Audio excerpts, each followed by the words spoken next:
That would be fun.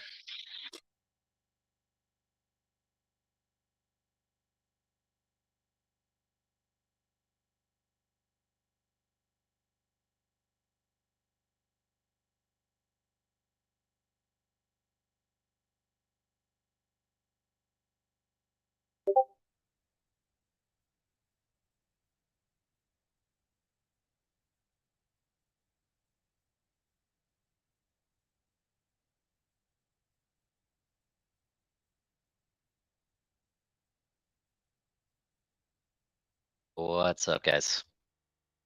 I'm just here as Hello, a hello. passive listener today, trying to get some alpha on fleet optimization going into labs. So uh, I'm in the same boat as you. So we get alpha on that? That's nice, because I wonder, like, do I need a transport chip or not? That's a very interesting topic. Yeah, I mean, I don't think we'll be going into that level of detail, but I can tell you guys the current decision trees and strategy formation that's going to take place engaging in labs is going to be impressive. Super excited about it.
speed things up a little bit.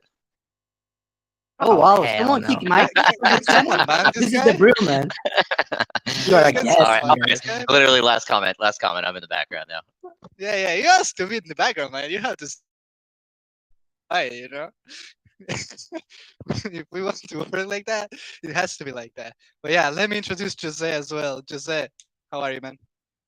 Man, super excited. This is a very special episode of the brew for me. You guys know that I love economics as well. So I'll be sure to ask everything that I can to Chris so we get all the alphas. And yeah, I'm super excited. Let's start this. Yeah, opening the alpha gates as always with Jose. So guys, if you want to follow the conversation, we are always reading the chat, which is called the Atlas Brew chat, which is two chats above the voice chat. So make sure to be there, and we are always reading it, so you will be part of the conversation, basically. I think we can get started with some noteworthy news that we have prepared for today. So first, we have some Star Atlas core updates. We made some major changes to core. It's all good news for the core holders. So now you guys will be able to get 3 hardcovers at the end if you collect all the 18 episodes, which include one with sketches and like work in progress by Tim, another one with all the covers, and then the core, the one that was already there as well. So we added 2 extra there, and also you'll be able to get the hardcovers per act as well. So if you collect each act, all the episodes, all 6 episodes on each act, you will be getting that hardcover as well. So there's still time to get into core, and you can purchase it now on Magic Eden or the Star Atlas Marketplace. Did I miss anything there? Don't just say. I think no, I think you nailed that. My biggest thing here is just that this allows people who are fresh into the Star Atlas ecosystem, who are new to core, to still be able to actually get something physical without going to secondary. So if someone came in and we're episode 5, they're not gonna be incentivized to actually purchase any of the collectible covers because they can't even get anything without going to the secondary market. So this just allows new people to come in like maybe the second or third act and still get something physical with origination price. So it's pretty cool. It's benefits for everyone all around. I think it's a great change. Yeah, absolutely, absolutely. It's great news, and yeah, make sure to get involved. As you know, we delayed the ending of the core sales for just a week because we had this news cooking. We had this cooking, so now you guys can go and purchase the core episode number 7, and you can get it, and you will be able to get the if you purchase from 7 on, you will be able to get 2 act covers, 2 hardcovers for the acts. And of course, you can go back and purchase it since the beginning as well, but that will be from other players. So good luck with that. One But second. another thing, I yeah, just see a question. All 18 get 3 books. So yeah, all 18. If you collect one episode cover from all 18 episodes, you get the collector's edition, which comes with the graphic novel. It comes with a book of all the covers, and it comes with like sneak peeks into the art background. So you only get that collector's edition with those 3 books if you collect one episode from all 18. The act one is you need just 6 covers, 1 cover from each episode for the act, and then all you get is the graphic novel for that act. So I hope that clears things up a little bit. yeah. And then I also put a picture. You also get dinner with Dom as well if you collect all 18 episodes. Wine, candles, everything. And included. Dominic. And Dominic. Wine candles. What and else you Dominic. need? What else you need? What else, right? This just saying core sales go down by 20% because of what you just said. No way, no way. Yeah. Had me till the last part. Oh, man, we're about to give you a shout out, Puck, man. Come on.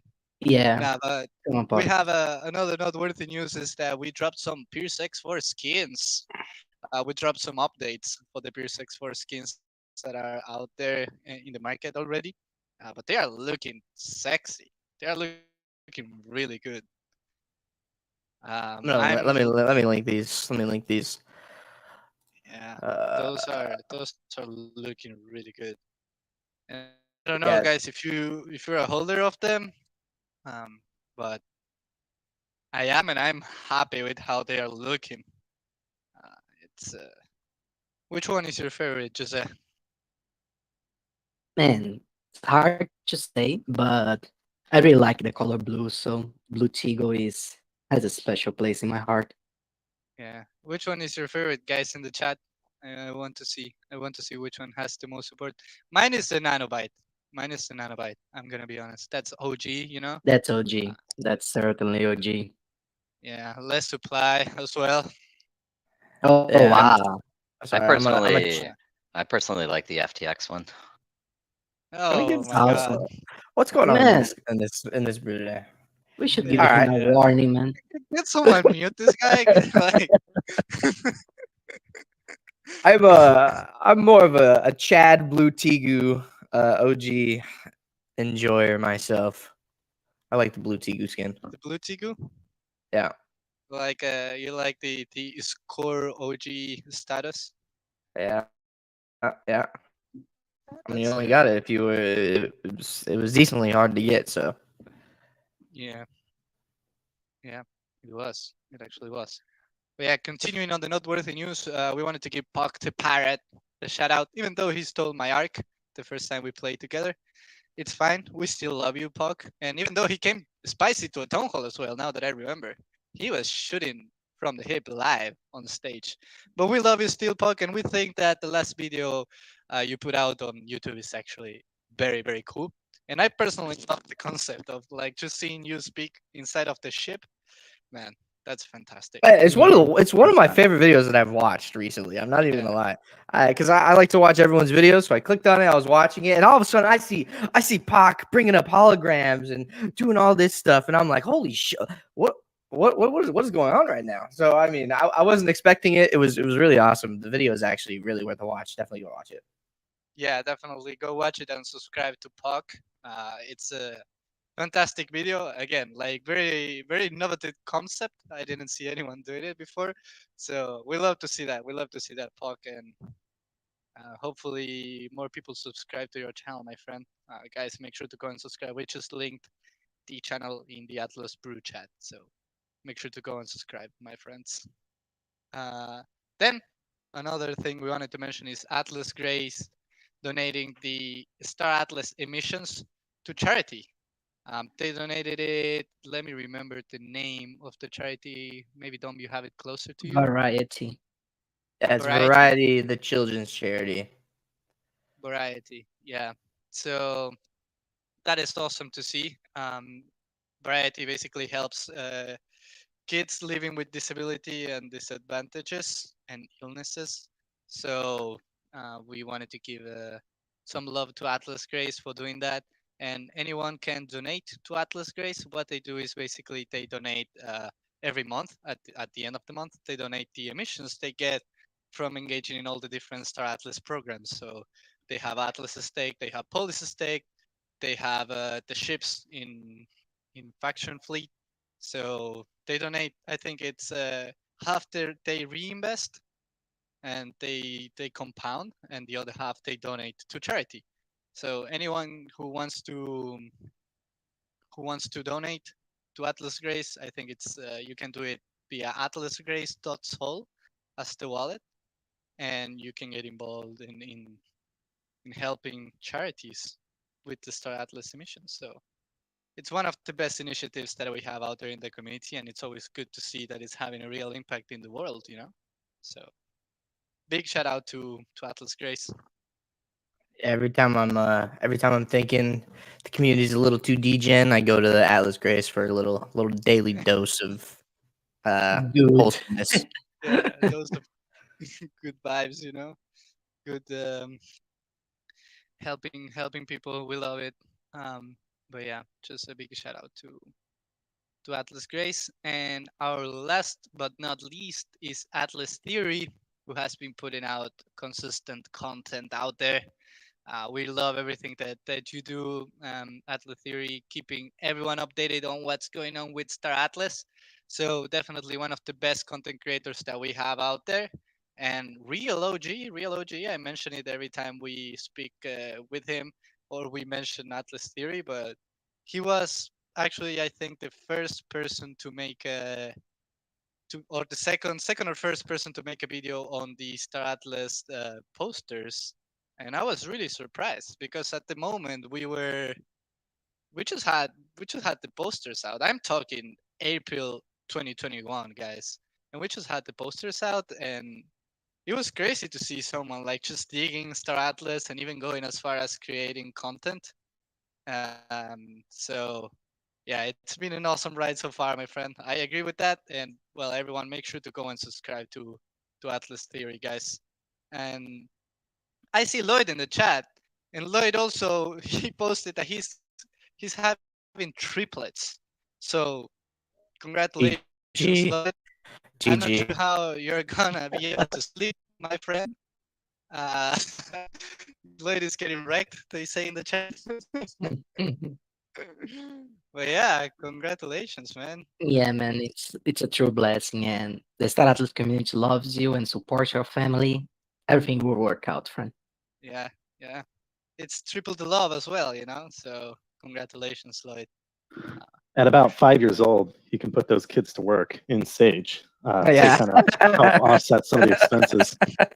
You Jesus. already have the army, You have the guild. You're 5 years old. It's time for you to start paying for your own food. That's Get probably out the there. most like evil capitalism thing I've ever said. But Yeah. No. Oh man, yeah. Lloyd, you will have to start the separate guild, man, with just the Lloyd family, man. Well, congratulations, man. I mean, triplets, it's wild, but yeah, triple the love. Hey, for what it's worth, guys, we still need to work through the industrial age in Star Atlas. So, hey, Chris is not wrong. There's no child labor laws yet. No way. Lord have mercy. Yeah, this is what we're doing today. No, All right, I let's love, move on. I love how he is containing himself from like just saying anything, but he speaks just in those moments, with those things. But yeah, I think we can move on.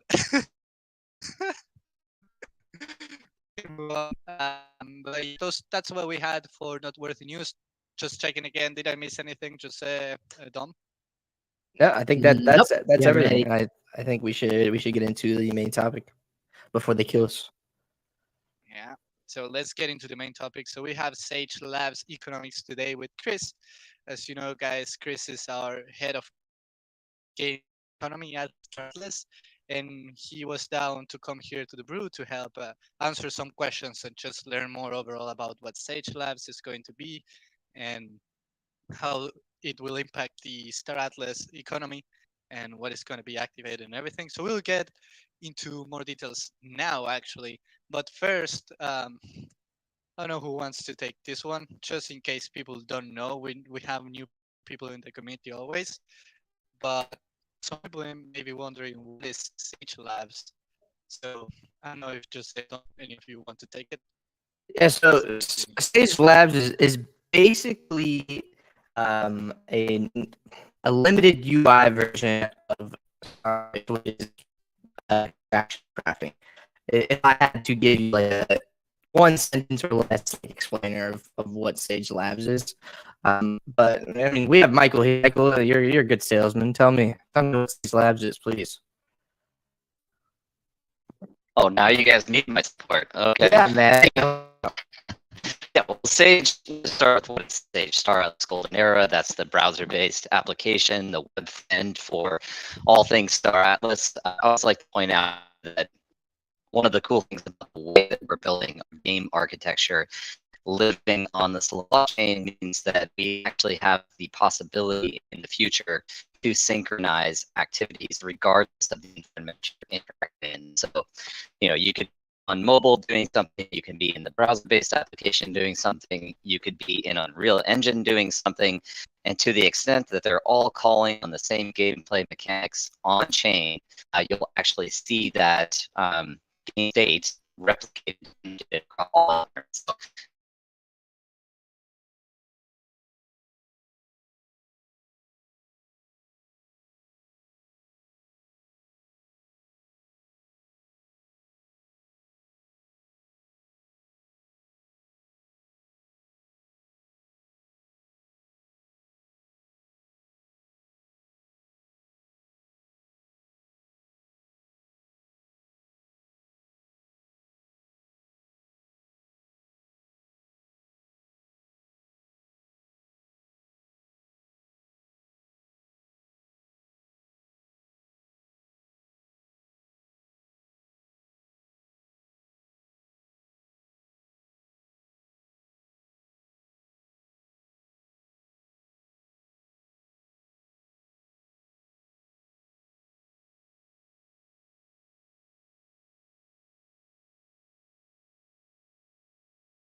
the overall what is going to be up, and then we can get more granular on details.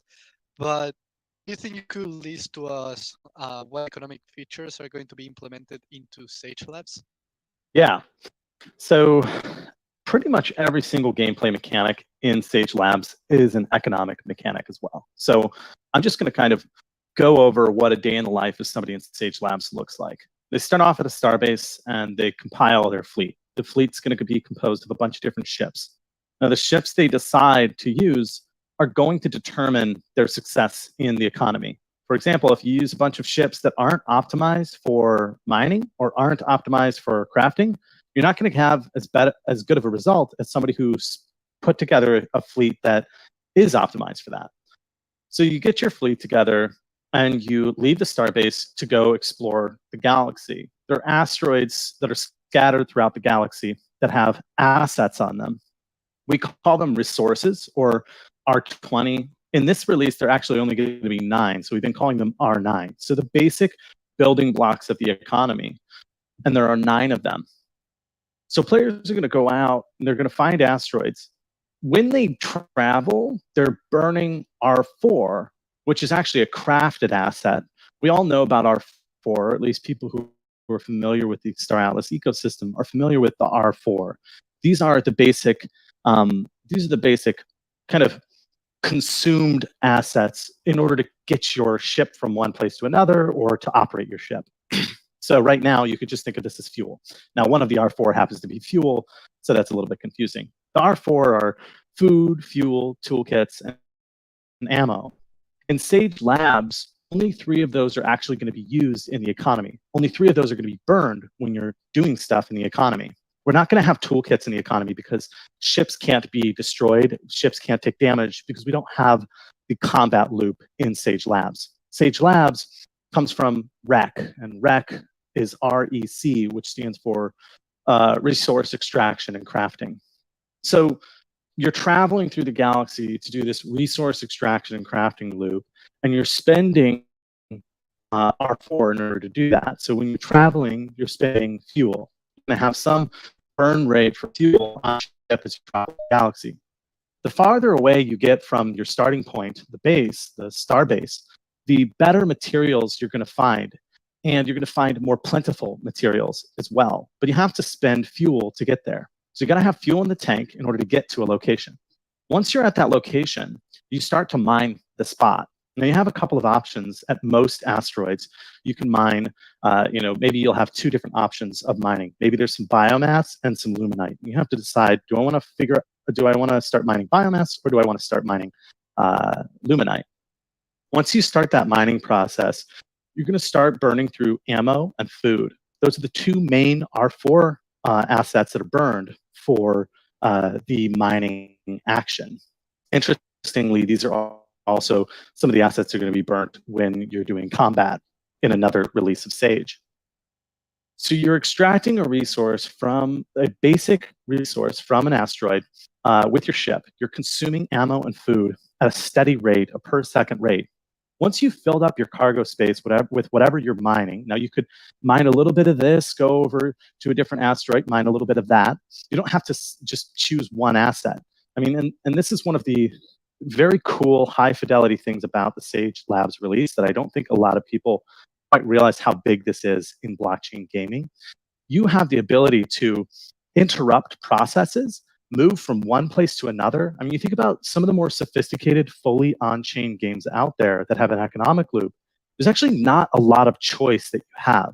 You have like 3 choices, and they're all deterministic.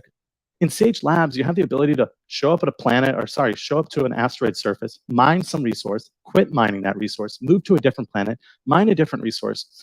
Once you've done this once you've filled your cargo space with these basic resources, you're going to travel back to the starbase. Now, there are, I believe, and Chip, if you were here, he could correct me if I'm wrong, but I believe there are only 3 starbases, and these are kind of the central space stations for each faction. There might be other minor starbases. I can't quite remember within each faction's territory. But once you go back to the starbase or the CSS, you're going to have the ability to take those resources and transfer them into that specific starbases. Actually, there are multiple starbases per faction. So there's your central space station and the starbases. You're going to have the ability to store those assets on that particular starbase. These are localized instances of storage, which is really, really cool, especially from a blockchain game point of view. When you consider, these aren't all just sitting in these assets aren't transferring to your personal wallet. They belong to the ship until you transfer them to a starbase, and then they belong to the starbase, and so on and so forth. So there's just a real sense of, economic emergence and economic consequences of geography, which is a massive, massive part of economics, is traveling, cost of traveling, storage costs, all sorts of small things that you wouldn't really notice are happening as a game player are happening in this, and it's absolutely massive. So once you get back to the starbase, you're going to now keep in mind you've spent a bunch of fuel, not a bunch, you've spent some fuel to travel to and from the asteroid, you've spent some food and ammo to mine up those materials. Once you get to, and the reason I'm emphasizing those burn rates is because those are the economic loop, right? We have both the production of assets, but we have the consumption of those assets. Once you get back to the starbase, you can take those basic resources that you were gathering from the asteroids, and you can commit a crafting process. Now, the crafting process in Sage is actually pretty robust. And what I mean by that is you take those basic resources from the economy, and you start to build more and more complex assets.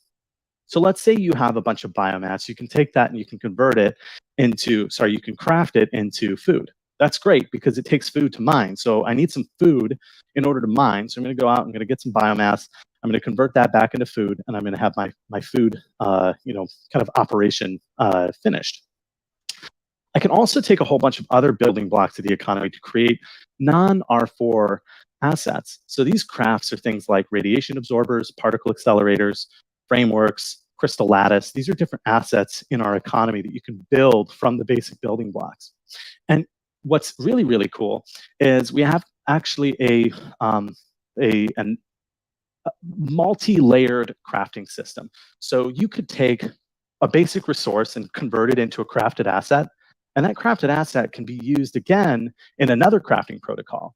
And this can go on indefinitely. So you could take a basic resource, transform it 40 times, and create a new asset. Now, obviously, in Sage Labs, I think the deepest crafting recipe we have is maybe 3 or 4 steps, meaning, excuse me, meaning you took a basic resource, you converted it into a craft, and you took that craft, converted it into a new craft, and so on. You did that 3 times. I think that's the biggest crafting recipe that we have.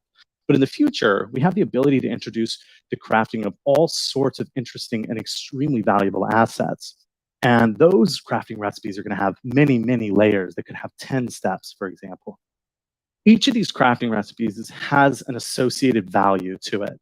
A radiation absorber, for example, is much more valuable than a framework. Now, they're also made up of different compositions. So the crafting recipes are made up of, some basic resources and some other crafts. And so there's going to be this massive, massive architecture that people have to solve. And what that is basically the scarcity structure of the economy. It's not sufficient to say that 2 things are equally scarce just because they show up in the world as much. You can have 2 resources that show up just as often as one another, and you actually end up with one resource being much more valuable than another because it's more scarce, meaning it has not only rarity in the actual world, it has more use cases in the economy. Oftentimes, this is referred to as the water diamond paradox. Water is extremely plentiful, but it's extremely important. So that's why water is less valuable. Water is extremely important. Diamonds are not important, but the scarcity of diamonds or the rarity of diamonds makes them valuable, and it makes water invaluable. You could have 2 assets that have the same rarity, but if one is more valuable in the economy, it'll have to be more scarce. It'll have a higher price. So we're going to have this extremely intricate crafting economy, resource production and crafting economy. We are also going to have the marketplace. That's going to probably play the biggest role in this release. In my opinion, that's going to offer the most opportunity for arbitrage, sabotage, and very interesting emerging gameplay. Now, one final mechanism that's going to be in Sage Labs is called survey data units. And these are assets not dissimilar from basic resources. They're required in a couple of specific crafting recipes, and I'll get into those in a little bit. But these SDUs are basically a first come, first served unit. All assets in the economy are not first come, first serve. Anybody can go out and extract resources. First come, first serve assets are reserved for things that gate the economy and kind of constrain the economy in a very desirable way. So what these are is you go out with a fleet and you can scan a space on the map for an SDU. If you find an SDU deposit, which there's a 25, at least right now, there's a 25% chance that you do, so long as that space hasn't already in the last minute been had a SDU found. 25% chance of finding one. And once you find it, you get a linearly increasing quantity of SDUs up to 10 for your fleet size. Okay, so let's say you've got 10 extra smalls, you're going to get 10 SDUs. Let's say you've got 1 large ship and 1 capital ship and 1 commander, you're going to get 10 SDUs. If you have 3 extra smalls, you're going to end up with 6 SDUs. So if we think about the size classes as 1, 2, 3, 4, 5, 6, 7 up to commander, you get that value of that ship summed together for all the ships in your fleet with a cap of 10. Okay, so these SDUs are used, and I kind of maybe dove into our next question. So that's the basic, those are the economic concepts in the game. Those are the economic features in the game. There's a lot of additional stuff at the very end of this production cycle that I'd love to jump into. I think we'll probably talk about in a little bit, but I'll stop my my tirade there. We love it, Chris. Like when someone goes like that, just spilling everything and sharing all the details, we like to let it continue. So thank you for sharing everything you shared, man. And I'm sure the people are taking notes because we'll have to we'll have a couple more conversations just based on what you just shared, Chris. But people are asking what jump in? SDUs are exactly. Guys, I can't Oh, hold back. I can't hold back. Okay. Oh my god. No, I just have These- one thing I want to share. And it was a great explainer, Chris. But on the star bases, I'm not precisely sure where we've landed with these for labs as well, but I know where we were going with them for rec. And maybe I'll just pose it as a question to you, but there are some advantages to operating out of different star bases based on their capabilities. I'm sure you know what I'm alluding to. Do you care to elaborate on that at all? I believe you might be referring to the fact that some recipes are only available to be crafted at certain star bases of varying levels. Is that what you're talking about? That's right. So in the future in Sage, people are actually going to build star bases. We don't have the starbase actual upgrading and crafting process protocol in Sage right now because we don't have combat. And star bases don't make a whole lot of sense without you being able to blow them up. So combat and starbase crafting and upgrading are kind of the next. That's how we're going to that's how we're going to close the entire Star Atlas game economy loop. So for the time being, we're going to have different star bases of different levels. And you can only craft certain assets at certain star bases of certain levels. So for example, you can craft R4 at pretty much any star base, but there are particular recipes that are going to be a little bit more rare that you'll only be able to craft at star bases of a particular level. And that feature, honestly, that's news to me. I'm excited about that. But yeah, that's I think what Michael was referring to. Yeah, so what we had discussed previously with the team, or at least I had discussed previously with the team, is that we are going to pre-populate that star-based distribution across the map so that they would just have fixed tiers associated with them. Again, not sure if that's a feature being added into Sage Labs, but presumably is possible. With the intention of incentivizing movement out into deeper regions of space where rarity of resources or types of resources increases, as well as your ability to craft more complex recipes based on access to those star bases. So I'll circle up on that with engineering and just see if it's a feature we're including. But absolutely, I'm super excited about that specific component as well. So you reminded me, and I know I just tried to conclude our economic features in Sage Labs section, but you reminded me of some economic features that I didn't really get to.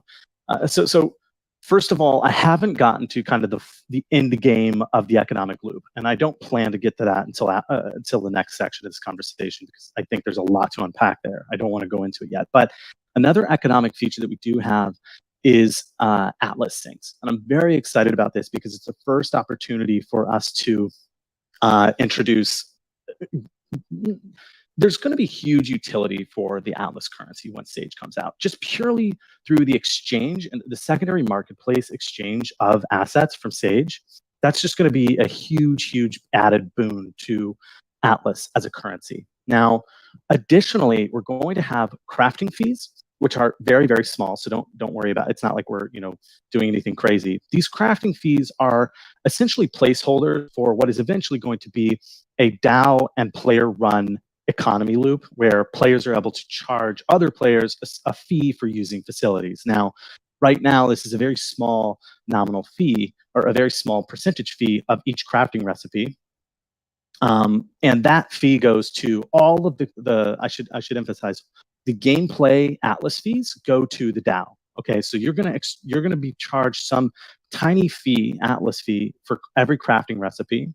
You're going to have to commit specific crew to that crafting recipe, and then there's going to be a specific amount of time that recipe is required to take. So we shut down the DAO's main income source through the sale, the primary sale, or I guess the fixed primary sale of R4. So what we're doing now is we're reintroducing a revenue stream for the DAO. We're obviously very excited, and I assume most of the community is excited to have the DAO starting to make some more money. the reason Michael's comments reminded me of this is there's also a respawn fee. So if you get stuck in deep space because you're trying to see, find some valuable assets with no fuel, you have to basically self-destruct. You're going to reset back at the starbase, the closest starbase. Now, you're not going to lose your assets. You're not going to lose your ship. So if you got an air bike and you run out of fuel, in deep space, you're not going to lose your air bike, but you will lose your cargo. So if you've, gotten a bunch of resources and you run out of fuel, you're in deep space. Also deep, another S word. So you're going to have to respawn. You're going to be charged another kind of nominal fixed fee.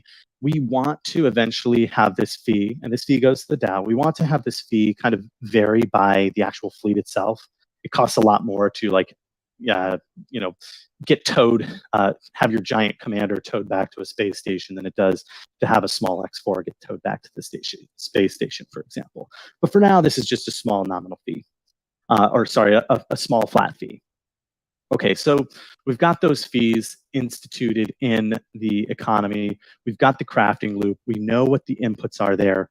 A really fascinating kind of way that the crafting works is you can, it's a little confusing at first. The way crafting works is you're going to put a bunch of ingredients towards a recipe. Okay, so each recipe requires X, Y, and Z of each input. You have to put denominations of X, Y, and Z in order to get that asset out. Okay, so let's say you commit, 3 recipes worth of inputs to get a crafting recipe out.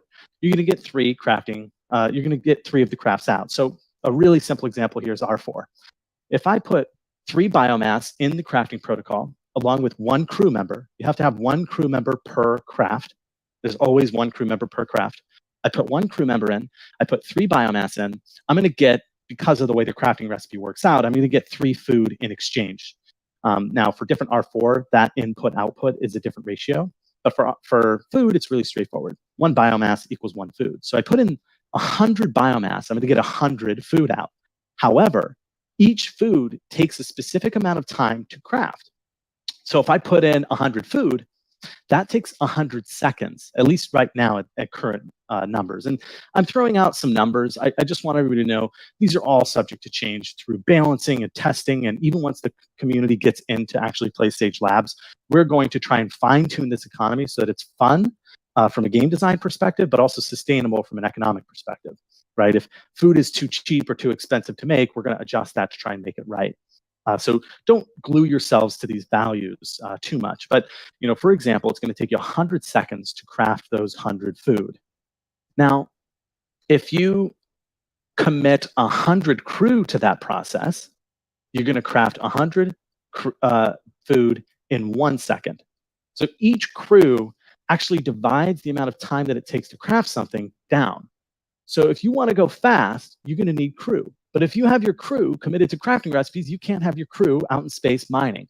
So there's a beautiful, beautiful, the first iteration in the Star Atlas ecosystem, and you can probably tell how excited I am, of specialization, meaning you can't do everything. You can't craft and find SDUs. You can't find SDUs and craft. You can't go out and mine, and you have to make choices. You have to choose what you want to do. And it's, for most people, this is going to involve deciding to find a niche, whether it's crafting, whether it's resource extraction, whatever your niche is. You're going to find the ships that do it the best way, and you're going to do that thing really well. And then you're going to use the secondary marketplace to try to make money. Or who knows, you might end up making money in other ways that we haven't even thought of yet. So anyway, that's what the crafting protocol looks like. It requires crew, it requires assets as inputs, and perhaps I just start getting so excited, so I start moving into different topics. But perhaps this is a good opportunity to move into kind of the end of this production loop. What's at the end? Why am I doing all this? Why am I crafting all these assets? Why am I doing this resource extraction? Other than the fact that it's just fun and there's a market. But what's the goal? And if you guys have anything to say, hosts, just let me know, and I'll shut up. But maybe I don't know. Any thoughts? Go on. Yeah. No, this man. is- I think this I is think I speak for exciting. everyone. Yeah, I think I speak for everyone when I say we're all thoroughly enjoying you just listing everything off. So if you want to go into what the end of it looks like, then go for it, man, and then we can get to the next question after you do that. Yeah. Okay. People are already asking for part 2, Chris, by the way, like next week. So Well, especially after we launch, we'll probably need a part 2. But all right. So you've done all this stuff, and quite frankly, I'm assuming for 50% of people, this economic loop of production and trying to trade on a marketplace and trying to find your niche is sufficient. But we need a place for all this production to go. Right now, we're making a bunch of assets, and there's nowhere for them to go. In the full game, once we have combat, and we have even more elaborate crafting recipes, and we have destruction, and we have star-based crafting and destruction, this issue is solved, right? You're producing to try to create a large empire in that particular season and dominate your opponents. And your opponents are trying to destroy your stuff. And this is kind of like the perfect economic loop that we want. We don't have the full economic loop yet, so we needed a way to create this economic loop, a sustainable loop, so that there aren't just billions of crafted assets sitting in people's accounts, not doing anything. So we have what's called the redemption process in Sage Labs. The redemption process, from a technical point of view, feels and looks a lot like crafting, but it's distinctly different. So first of all, it's distinctly different for the reason that every single redemption recipe requires an SDU.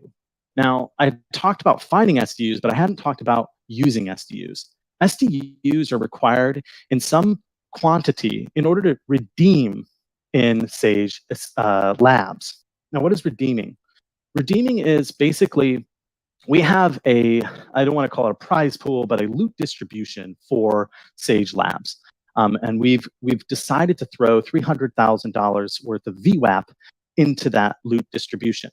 Now, unlike Escape Velocity, where you flew around and you found random items, in this version, you're going to find the SDUs, which are semi-random, and you're going to use those in massive, I'm talking huge crafting recipes, or at least redemption recipes, that are going to involve all the assets in the economy, all the different crafted assets, some basic resources. You're going to have everything going into these massive redemption recipes.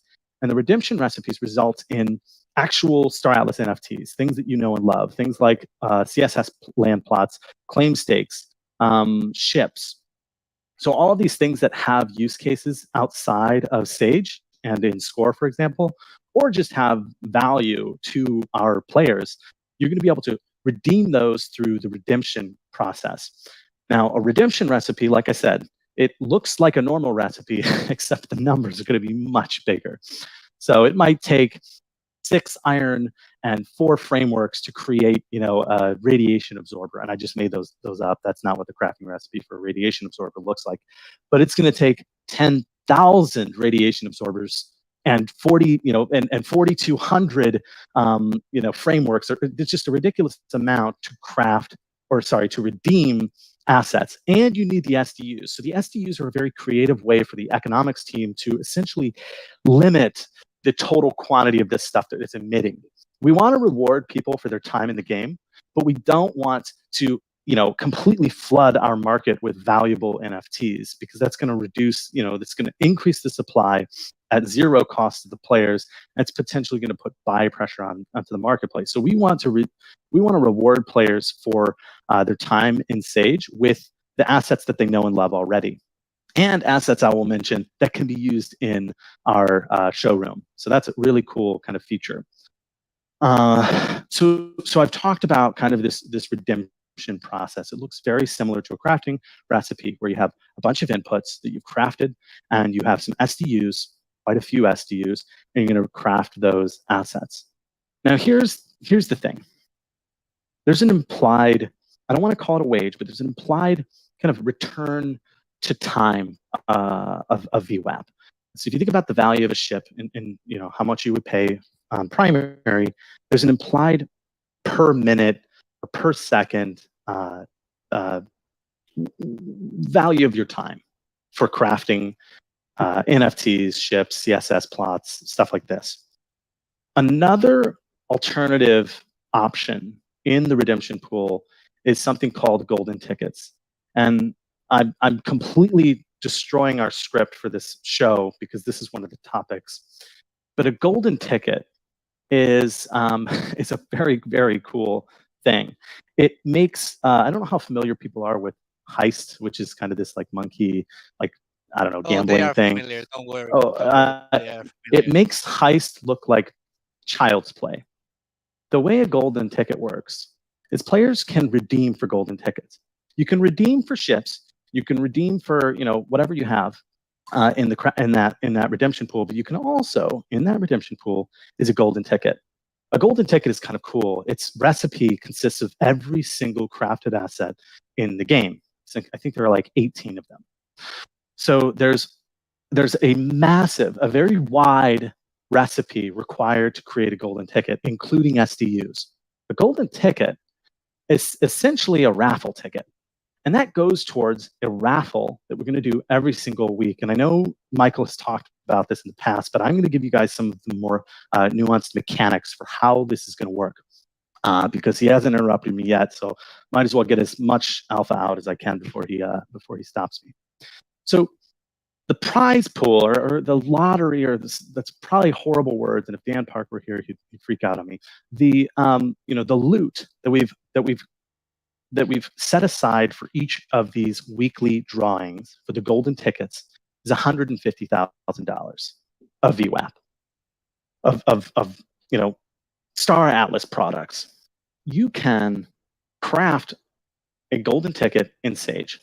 How much is the first golden ticket worth when somebody crafts it? Let's assume there's no other golden tickets, and you're able to craft one golden ticket. You're the only person who's got a golden ticket. You're the only one who actually goes into the raffle at the end of the month.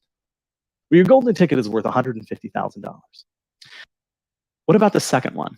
Well, it's worth $75,000. The third one, the fourth one, and so on. The value of these golden tickets is is exceptionally high, especially early on.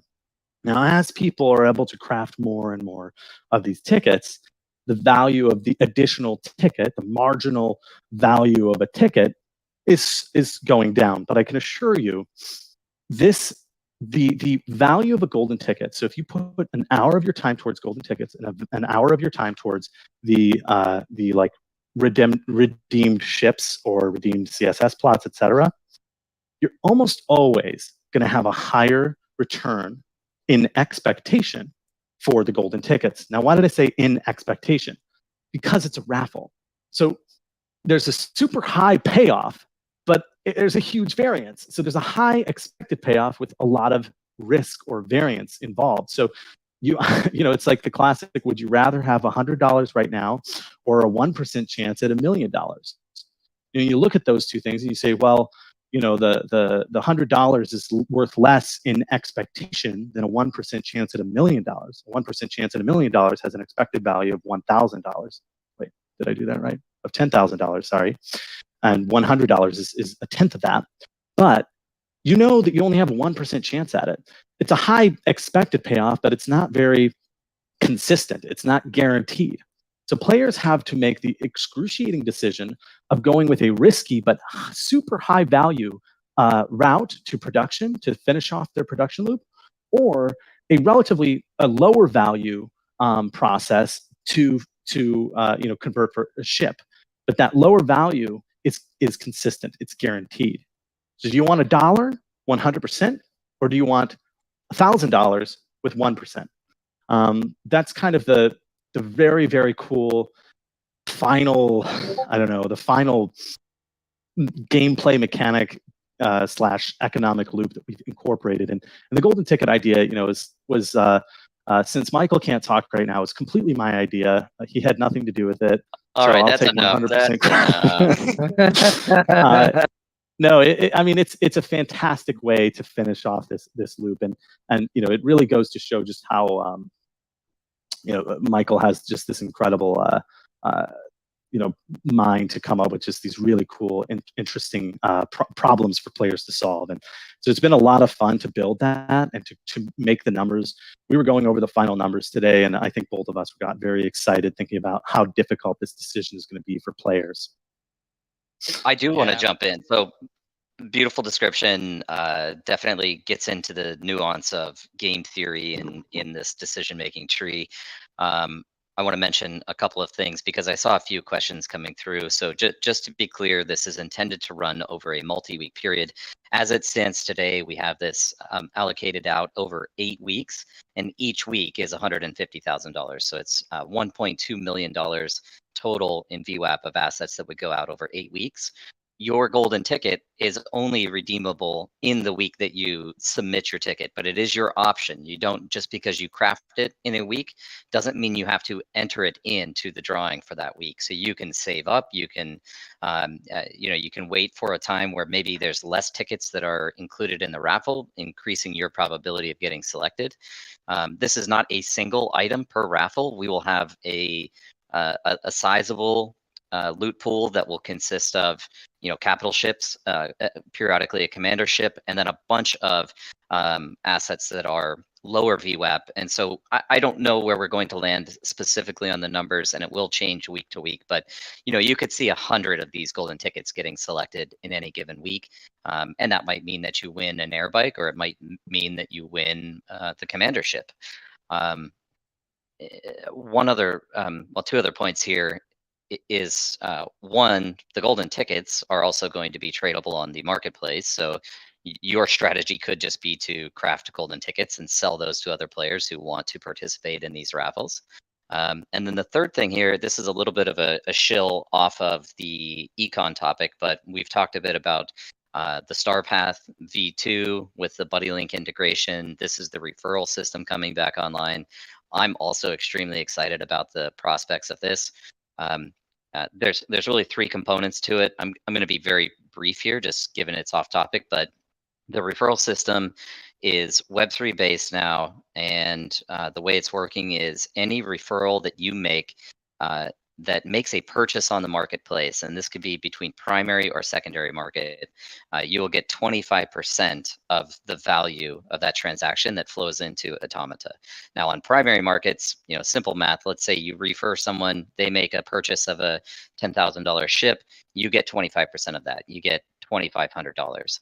If they make a purchase on secondary, where we're allocating the fee is from the actual royalty fee that's paid on that transaction, because that's the only value that we as a company are capturing.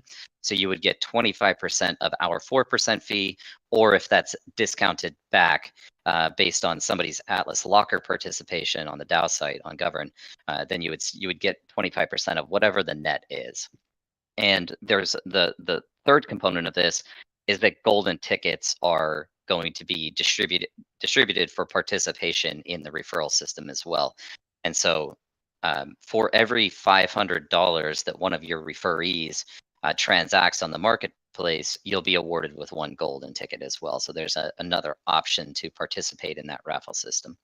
So I took that a bit off the rails, wanted to make sure I kind of enforce the significance of the referral system. It's planning on coming online at the same time as Stage Labs. So great time to get out there and start communicating to people about what Star Atlas is and how to get involved. Yeah, that is also going to be massive for sure. And I saw in the chat a couple of people asking about the silly code, and yes, we do have a silly code for today for Never Alone. So the code is 25426. As you know, we have a lot of imagination for coming up with silly codes here. So our code for today is 25426 altogether. And let me link actually real quick to the Never Alone quest so you guys can get the XP for it. It's going to be open for an extra 23 hours from now, but make sure to go and claim your XP right now so you don't miss out. But yeah, we're coming closer to the hour, Chris. I'm not sure if you want to do a little bit of Q&A before we break. Yeah, let's do that. I think actually somebody asked a good question in the chat, and I'll start off the Q&A with the answer. So the question was, oh God, let me find it. Can one ticket win multiple times? So one golden ticket, can it win the raffle multiple times in the same raffle?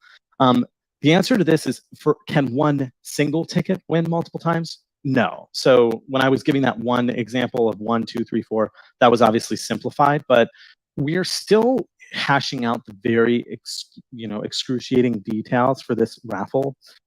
We have a dichotomy, or we have like two different objectives that we want to optimize. Okay, the first one is the fact that we want people who put a lot of effort in and have a lot of tickets to not lose their chance at the larger, more exciting loot in this lottery. What I mean by that is, let's say we started at the beginning for the drawing. Let's say we started with the least valuable asset and we worked our way up.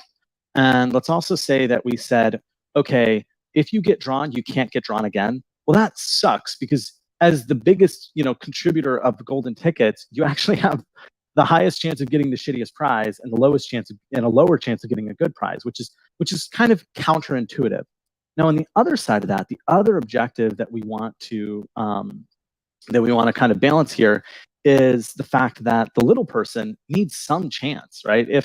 If there's absolutely, if we don't take someone's chances of winning out, or at least hinder them somewhat after they've won, then this gives the little guys almost no chance of ever seeing any sort of winning. Now, that's not like entirely problematic, right? Like, the people who have contributed to the economy the most should probably have a better chance at winning. But if there's a person who has let's say 75% dominance of the golden tickets, then there's almost there's virtually no chance that somebody else who has a 0.0001% dominance to win.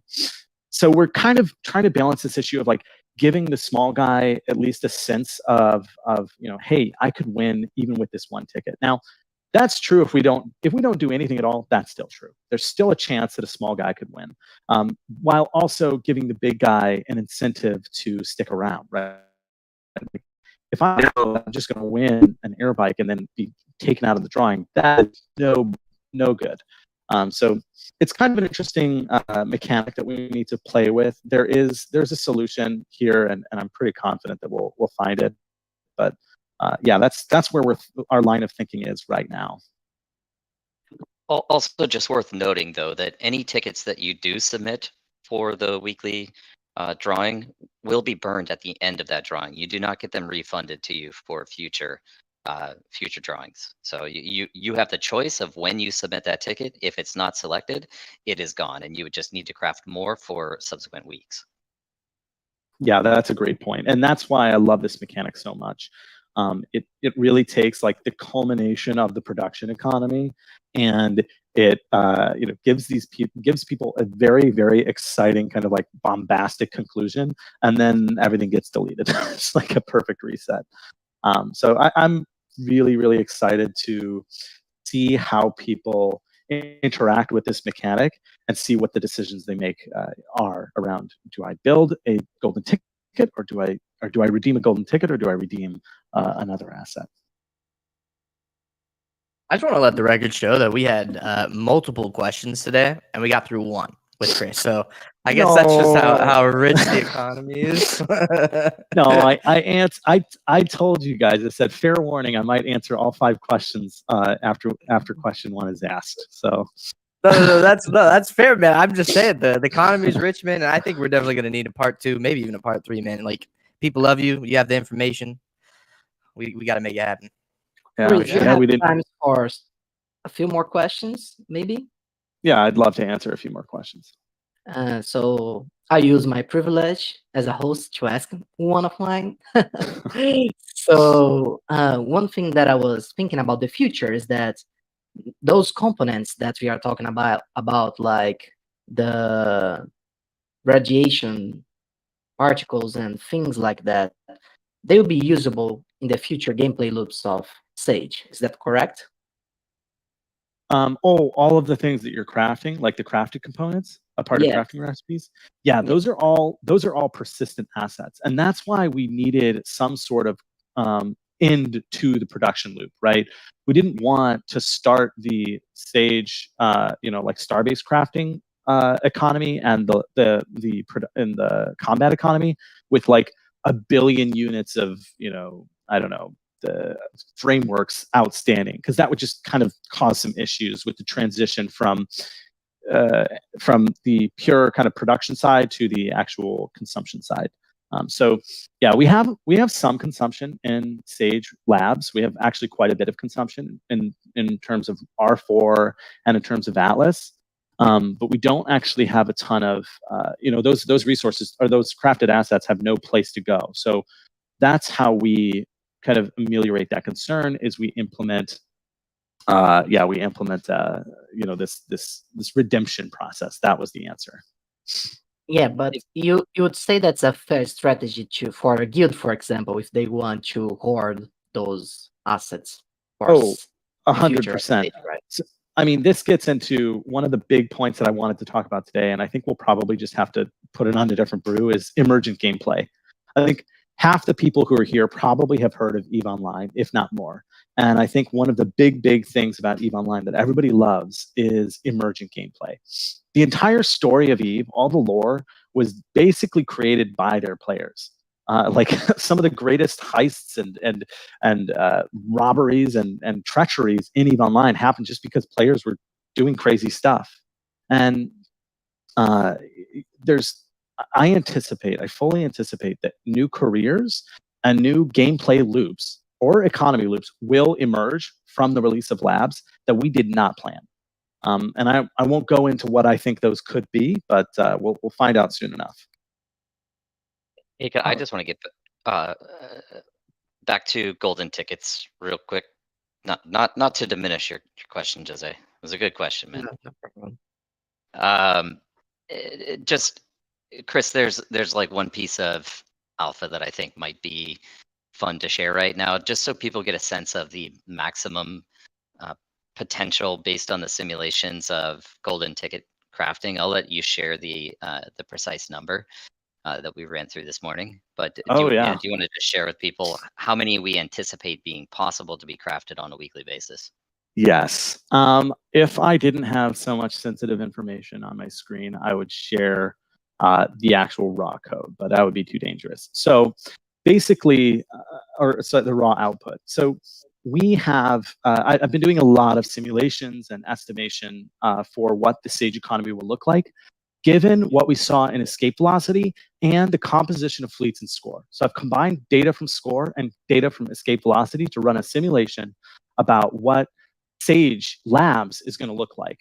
And I could talk literally for 5 hours on what I just said, but that all said, I anticipate from these results, I anticipate the like maximum production of golden tickets on a daily basis to be probably around 13,000 tickets.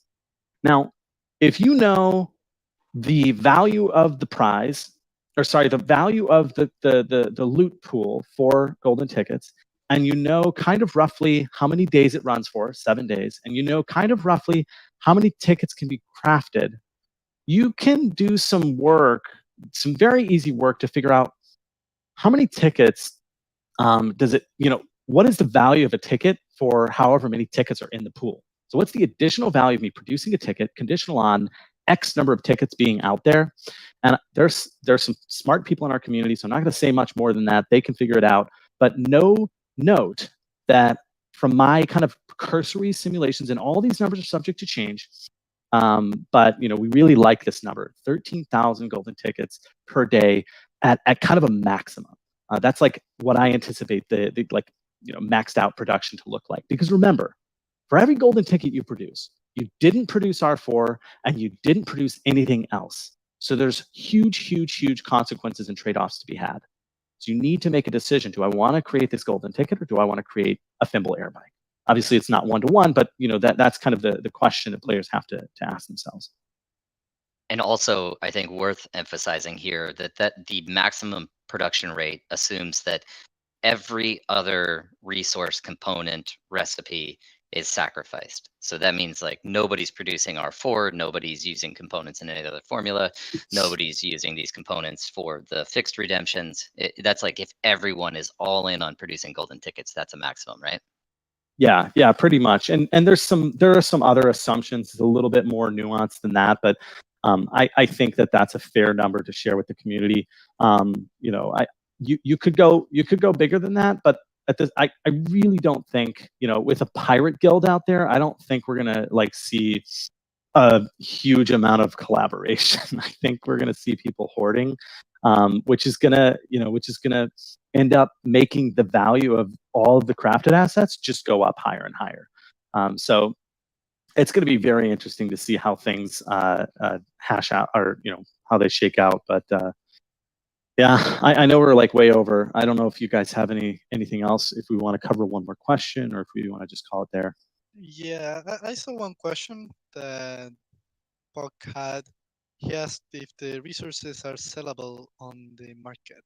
Yes, everything in Sage will be a marketplace asset. That's one of the big points I have on my little notepad here is marketplace. Every single raw resource, the R9, and every single crafted asset, in addition to, of course, golden tickets and all the redeemable assets, are purchasable and sellable on the marketplace. So I anticipate a massive market to kind of emerge from this. If we think about what's going on with R4, and kind of what the market looks like for R4, just multiply that by 10, or maybe multiply it by 2. But it's going to be a huge market that opens up. I just want to caveat that and just say that you will have to extract those items from the game, though, which means you need to pull them out of Sage Labs. You need to get them back to a central space station, withdraw those items, and then they'd be tradable. There is no marketplace integration into labs. So the only way they become available in a wallet where they're tradable is withdrawing them from labs. So again, a lot of movement. You're going to be burning resources, and you have to make the decision, when do I want to extract these? Because if you're traveling all the way back to a CSS, you want to make sure it's worth your time. I think there's I'm obviously super excited about the golden tickets too. There's one more piece that I think you should share today, Chris, and then I'll probably cut it off from my side. But the estimated time to produce or craft one of these tickets. Yeah. So this is. Oh, go ahead. I was going to say, if you're comfortable sharing the numbers right now. Yeah, I mean, so like I've already given the caveat. All this is subject to change. So I'm comfortable saying some numbers. The way that any game economy is balanced is to a specific player profile. So let's say you're building like, I don't know, an RPG, we're building a space-themed MMORPG. Let's say you're building a medieval-themed RPG. Take Elden Ring, for example. Every single level, the progression that you get in that level, how much XP you get from an enemy, how much loot you find, the value of the loot you find, is all balanced to a person of that level. So let's say you're talking about level 1 in an RPG. You want to make sure that level 1 is balanced to a level 1 character. You don't want to balance level 1 to a level 100 character. This is one of the reasons, for example, Diablo 4, well, just Diablo in general, scales the player to their environment. It's a really easy way to get over this problem of balance. You basically just say, we're not going to worry about having different zones that are for different character levels. We're just going to scale the whole freaking game up with the player level. It's really straightforward. It adds a huge amount of kind of comfort to the economy, but it also potentially takes away from the economy because you never really feel like you're making tons of progress. Okay, why am I going off on this tangent about balance? The Star Atlas economy is, this Sage Labs is going to be kind of the fledgling economy. We've only got 9 basic resources. We've got, I think, 18 crafted assets, and we've got these redeemed things. So there's going to be probably in the end, 10 years in the future, there's going to be dozens and dozens of basic resources, hundreds and hundreds of crafted assets, tons of different gameplay mechanics. It's going to be a bunch of different stuff. So what have we done with our assumption about balance? How do we decide what does a person look like when we're balancing this economy? For example, if one player who's really low level gets 10 coins per kill, and somebody who's really high level gets 100 coins per kill. And you can really quickly do an analogy, with our ships when we're talking about this. How do we balance the economy so that both players are having fun? So what we've come up with is what I call the median fleet. So we've literally calculated what the median fleet looks like in Star Atlas ecosystem, and we have balanced the economy, at least the initial economy, to that median fleet. So this way, somebody with a smaller fleet is going to still have fun, and somebody with a bigger fleet is going to have a lot of fun. So we wanted to make sure that the game is still fun for the small person. Somebody asked if I could share the fleet. I don't think I will. It's probably just not worth it. I think it just kind of exposes me to a whole bunch of risk. But I have this median fleet in mind that I've essentially balanced the entire economy to. So I've completely forgotten what the question was. Oh, golden tickets. Okay. So all that to say, this introduction, all that to say, a golden ticket for this median-sized fleet should take about an hour to produce. In terms of the production, the stuff that they need to create, the stuff they need to get together in the crafting process. Now, I should caveat that with, that is the production, that is purely the extraction side. Crafting recipes, remember, they take time. So unless you've got a shit ton of crew to commit to your crafting recipes, the crafting recipe is a whole different beast. The crafting recipes are kind of a fixed time constraint that everybody faces. So you're going to have to commit more crew in order to cut that crafting recipe down. But in terms of sending your fleet out into space and mining the materials to be able to craft a golden ticket, to be able to redeem a golden ticket, you're going to need to, you're going to need about an hour. So I would say roughly it's more like 2 hours per ticket. People with huge fleets are going to be able to make more. People with small fleets are going to be able to make fewer or less than that. So yeah, that's the rough estimate. It's super rough, and once we start to see actual data flow in from Sage Labs, we can adjust any of these recipes, any of these data that we think would make the game more enjoyable and more economically sustainable. You just Going reminded rogue me of- here. I just want to ask one quick question about the golden tickets while we're still talking about it. Chris, we've seen a couple questions in the chat about just kind of like wanting to know more information about the different golden ticket reward weeks before they actually happen. For example, will people know what loot is going to be given before they allocate their tickets? And then the second part of that would be, will they know how many other tickets have been put into that week's raffle so they can make like educated decisions or better decisions going into it? That's a really good question. I think in terms of when we communicate the actual pool itself, I would off the cuff, I would say probably yes. We will communicate that as soon as possible so that people can make their decisions appropriately. Now, obviously, Michael might have something to say about that. But real quick, I wanted to address the second part of that question. Will people know? There's a very interesting awkwardness to displaying golden ticket quantities. I think we will. Ultimately, I think it would be probably best to display it. But you have the ability to withhold, let's say you're a guild that has like 20,000 tickets. You have the ability to withhold those until the very last second. So I don't know what the game theory is going to look like for that, but I anticipate many people will withhold their tickets because when you put a ticket into the pool, you're revealing information to your opponent about the value of that pool. And so it behooves you to actually hold on to your tickets. So it's kind of a very complex game theoretic problem. And I'm really curious to see how that plays out. Yeah, I mean, my feedback is I'd like both to be visible, with the understanding that we're still working through the exact system of execution for these drawings. So can't offer any guarantees on how it's going to work until we get to that point. But Chris, you reminded me of one more thing that I did want to communicate, just because you were talking about game balance. And one of the compromises that we made going into Sage Labs was that there we're not introducing the council rank system, which is a future system that requires you to level up and progress your character so that you can then bring more assets into the game. And in fact, it would prohibit people from bringing in the largest ships on day one, because you have to get your account leveled up or progressed to a point where you're qualified to be a captain or a pilot of one of those capital ships. That speaks directly to this SDU mechanic, the survey data unit mechanic, which is kind of a continuation of escape velocity scan and discover.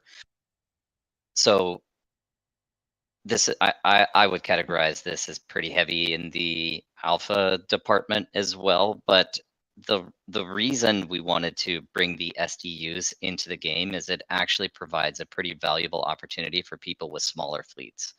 And Chris, maybe I'll turn it over to you to elaborate on all of this. But simply put, somebody with a massive fleet is obviously going to outperform somebody with a small fleet. Now, if you have a large fleet, it is most likely in your interest to be leveraging that to extract resources and then craft with those resources. Whereas somebody with a couple of X4s is never going to be able to produce at the scale that you are. However, for them, it probably makes a lot of sense to spend their time going out and scanning and discovering these SDUs because they're required in a lot of the formulas, in a lot of the recipes. And so it's a way for us to create value for people that have small fleets, medium fleets, and large fleets.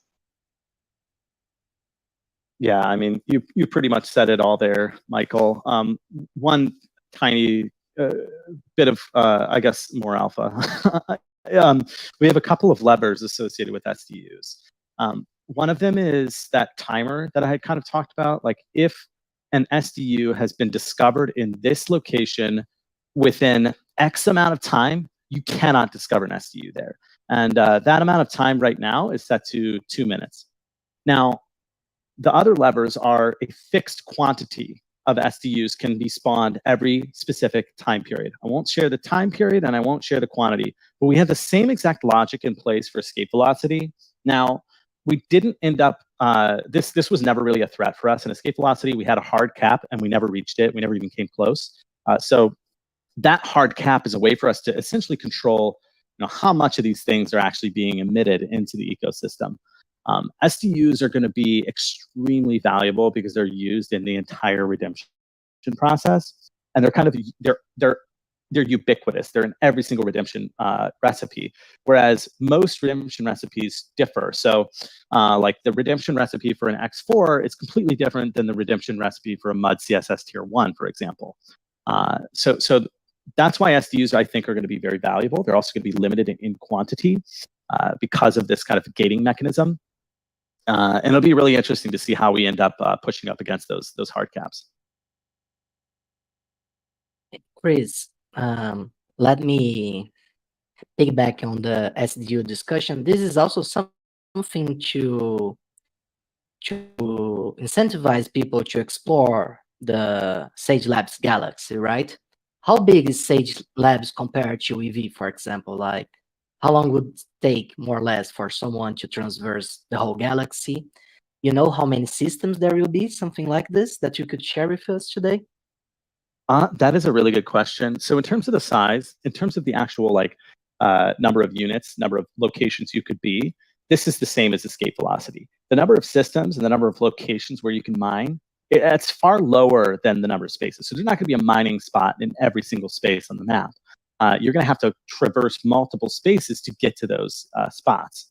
So in terms of the timing, I believe we have a similar timing as escape velocity, but Labs is much more complex than escape velocity. In escape velocity, we needed the game to be fun. We needed it to be satisfying to travel, scan, find a loot, move on to the next thing.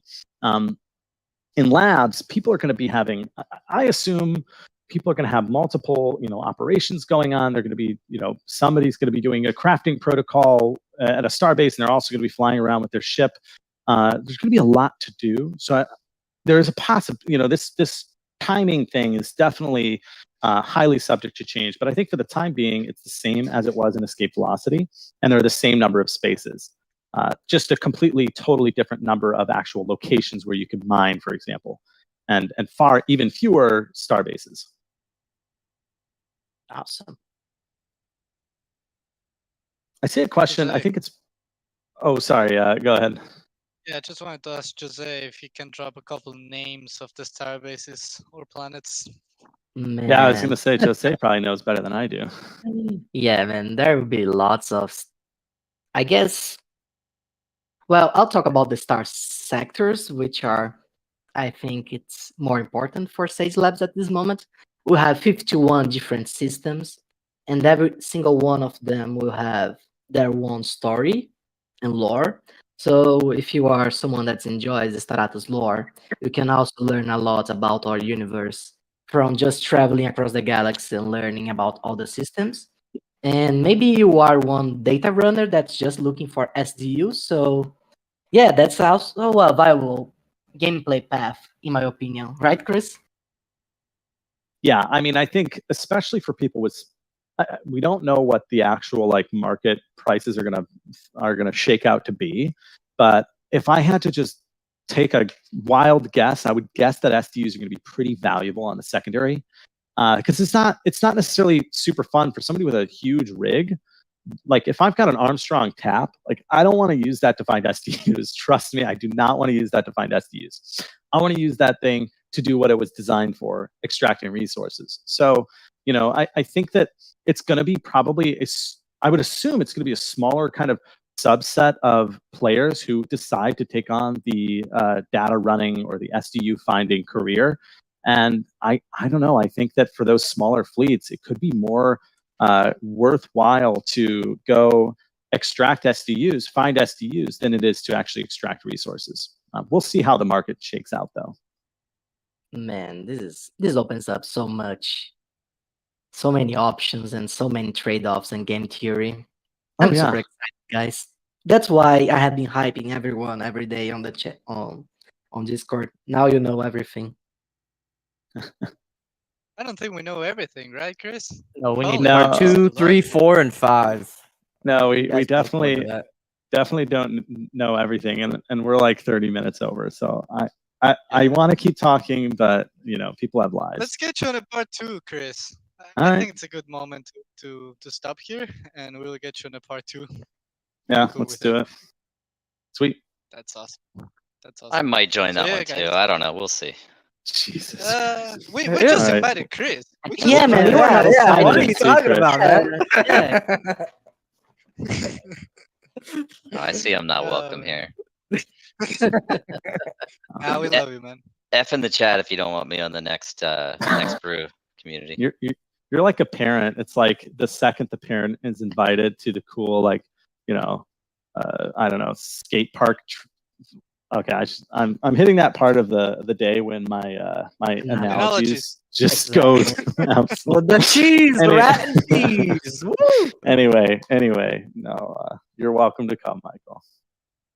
Oh, dude, can I just add one more thing? Just because Brian. Oh my God. Jesus Christ. Screw it. No, because he asked about who's paying the transaction costs, and I just think it's another opportunity to talk about the Atlas fee payer that's being integrated for labs as well. So Atlas fee payer is an opt-in, opt-out feature that allows you to pay all of your Solana transaction costs using Atlas only. What happens is we are a proxy service in between. You're technically paying us a certain amount of Atlas for that transaction. We pay the Solana transaction fee on your behalf, but that means that now all of your earnings from the game, whenever you're earning Atlas, can be used to cover all of your Solana transaction costs. So I think that's super cool coming online too. So you don't need Soul anymore to interact with Star Atlas. Yeah, I mean that's not entirely true because we still have a bunch of other systems online like the DAO governed sites, Portal, the marketplace, faction fleet, faction claims, those are not all integrated with this Atlas fee payer yet. And so you would need Sol for those transaction costs for now, but we are going to be working on integrating Atlas fee payer into every system in our ecosystem through time. But for right now, within Sage Labs, this is what that feature is rolling out for. So again, I think super cool that you're just going to be able to earn Atlas and spend Atlas for transaction fees and everything else in the ecosystem. Massive. Insane. Massive. I also just want to seriously, Chris, thank you so much for being 30 minutes over. Can we please, guys, give a W to Chris. Give a W to Chris. Yes. He's been spending an hour and a half with us today, just going over alpha for Sage Labs. It's going to be a really good time. We're going to get him for part 2, 3, 4, and 5 in the coming weeks. So he's committing a lot of time to this. So yeah, W's to Chris. Love you, man. Appreciate you coming. Awesome. It's always a pleasure. Thank you, guys. Yeah, no, thank you, man, and hopefully we'll get you on the next one. And also, guys, make sure that you go to the top of the server and you mark us interested in the Atlas Brew 75. It's TBD, but hopefully we can make it part 2 for the Sage Labs econ. So next Wednesday at the same time as always, and I just posted in the chat the event link, so you can mark us interested now so you don't miss it. And you're present on the next one because the brews are getting real spicy right now, right, Dom? We can say it now. Yeah, things are getting good. Yeah, I mean, this is really, really rich conversations that we're having. So yeah, no, it's been great. Are we moving the brew to inside Sage Labs for the next one? Yeah. It'd be sweet. Why not? I don't know if we can. Why not? JK. Just wanted a little cliffhanger here for the There's next no one, way guys. you do that. Don't Swag. play. There's no Don't way. play with that. Yeah, Don't hearts. play with our feelings. Don't play with our feelings, man. But yeah, cool, guys. So we went 30 minutes over. Wow. And again, thank you, Chris. Thank you, Michael. And thank you, Jose and Dom, as always. And to the whole community, thank you for joining. And we will see you on the next brew. Remember that we have a Sealy code for this one, which is 25426. You can go to Never Alone now and claim your XP. It's only available for 1 day, so make sure to go there, guys. Make sure to go there. But other than that, I think we can close here. And again, thank you everyone for joining, and we'll see you next Wednesday at the same time as always. Ciao, ciao. Bye, guys. I guess.